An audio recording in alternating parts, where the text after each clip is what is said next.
And we're back, and that's a voice you might just recognize. And later in the program, we're going to have two of the activists with the Living Wage campaign at Agnes Scott on air, and that'll be starting at 4:30. But right now, we have Jacklyn Izsrael. She's been here before. We're happy to welcome her back.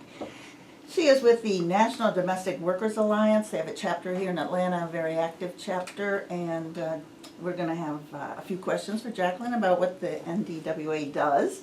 But then she's going to tell us about a program, and we'll make sure we get all that information in before 4:30. So hey, Jacklyn. Greetings. How are you? We're great. We're Good. happy that we have a wonderful group of folks here in the studio today. And, you know, we all look forward every Monday to this program because we always get to meet some of the best people in the whole wide world here at the WFG studios. So, okay, Jacklyn, what the heck is the National Domestic Workers Alliance, in case there's somebody out there that's never heard that name? So the National Domestic Workers Alliance, we are an alliance that advocates for the rights of domestic workers. Domestic workers are going to be any workers that work inside of someone's home.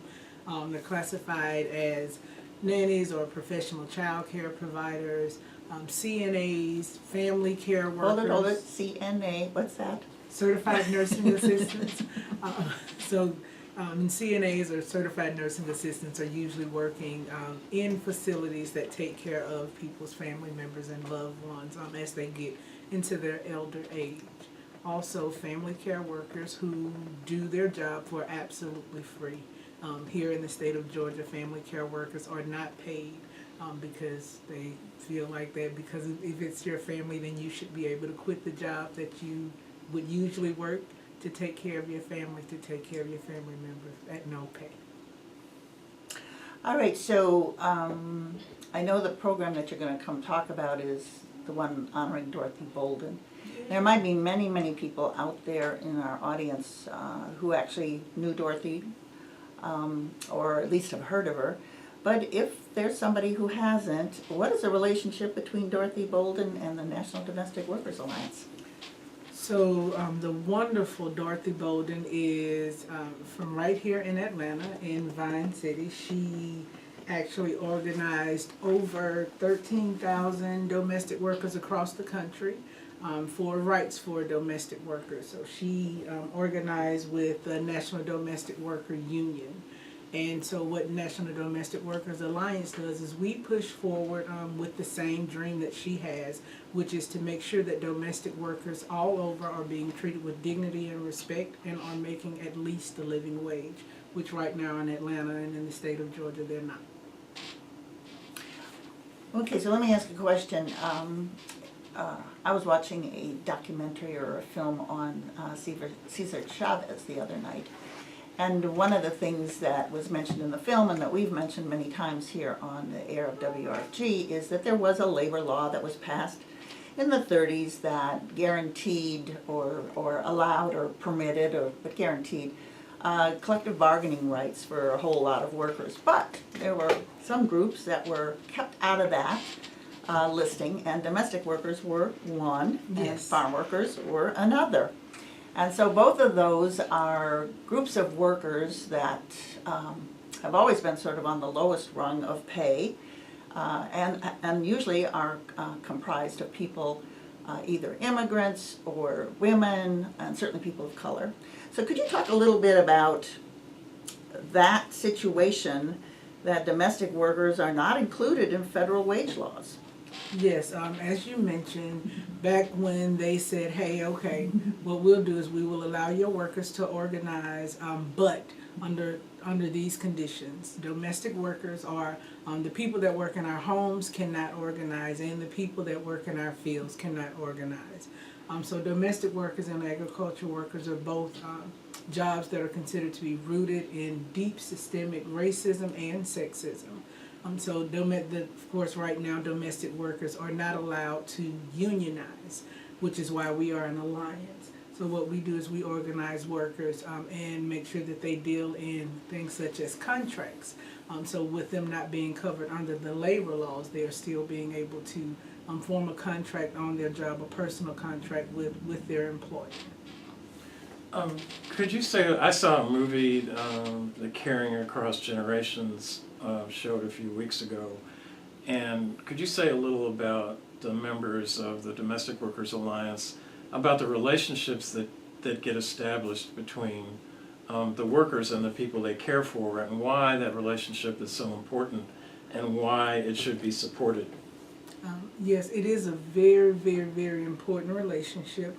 Simply because these are people that are taking care of our children, our mothers, fathers, our homes, the things that most people consider the most important thing to them. These people are coming in and saying, hey, while you go and do whatever the job is you do to make the world a different or better place, I'll take care of the most important things to you. So these are people that know our children better than the majority of us would know our children, that know the things that trigger our loved ones better than the majority of us would.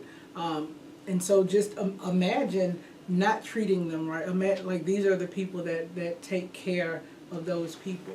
It's a relationship where you don't want a lot of turnover, you want stability. Most definitely you want stability, and to know that even in your everyday office job, even if you like your job, if you're not being able to take care of home, you're at that job, but most times on your lunch break, you're in your car, you're looking for another position. In a job such as care work, you don't want that going on. And most times what we found with our members are, if they're being paid well, if they're being treated with dignity and respect, they are usually there and on that job until the last day that they're available to work, and they are considered family. And so what services and organizing does the Domestic Workers Alliance do for its members?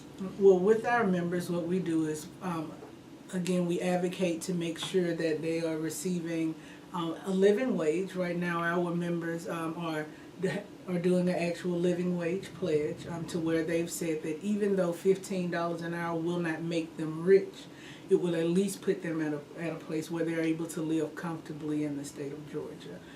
Also, we make sure that our members are receiving life skills and job skills. So we provide resume and portfolio writing, CPR training to make sure that they're being able to receive what they're worth plus some because of the additional skills that they have. So I have a question. I am aware, I think on a previous program where we had you here, in some states, is there not a Domestic Workers Bill of Rights? So in other words, you've actually achieved legislation. So even though the workers themselves can't be covered under federal labor laws, you've still nevertheless managed to pass some legislation? Am I Yes, in about 8 states we have. Georgia, sadly, isn't one of those states as of yet. And we know that it's going to be a long haul, but we have passed some Domestic Worker Bill of Rights in several states. And what the Domestic Worker Bill of Rights is, it actually covers things that people would think is automatically covered at work, like sexual harassment, or in California they're able to actually warm their lunch up in the microwave in the home that they work in. Wait a minute. Wait a minute.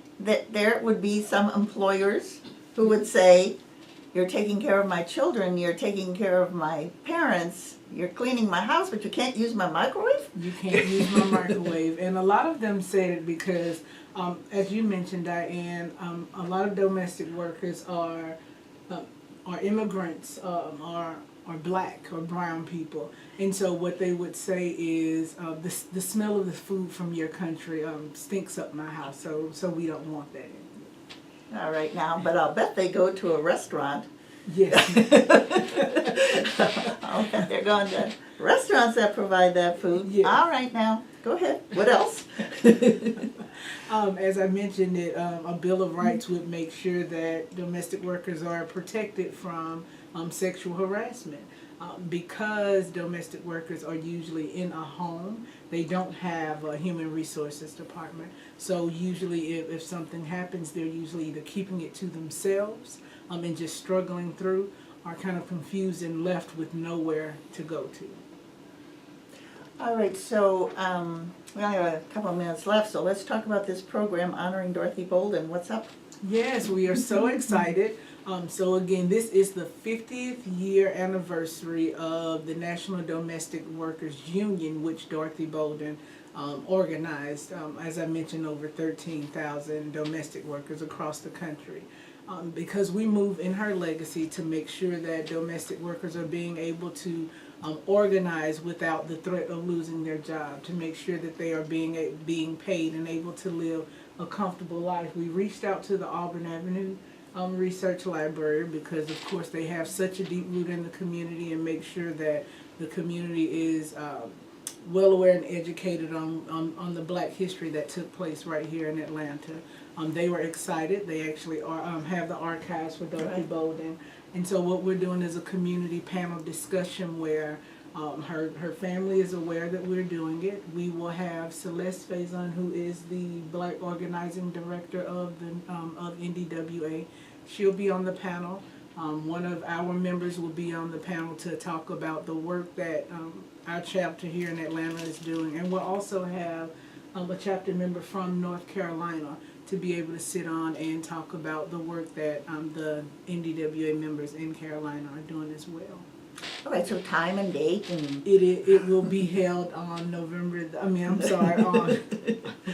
on February the 15th. That is this Thursday. It is at 6:30. The 15th?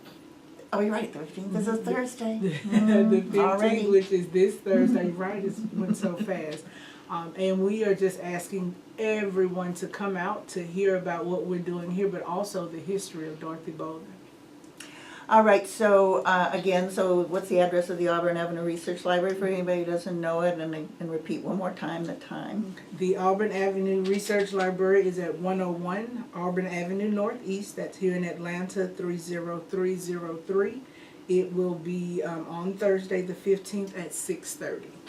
For anybody who hasn't been to the library, it sits at the corner of Cortland and Auburn, and it was recently renovated, and so the auditorium is fabulous, and they always have great art exhibits, and I do encourage people to check out their other offerings because they show films, and there's just always something interesting at the library, and they have the archives of a lot of very important figures in Atlanta, both literature and art and history and movements. So it's a wonderful, wonderful resource. Oh, thank you, Jacklyn, for coming in. Thank you for having me. And Facebook and website. Oh, right, for NDWA.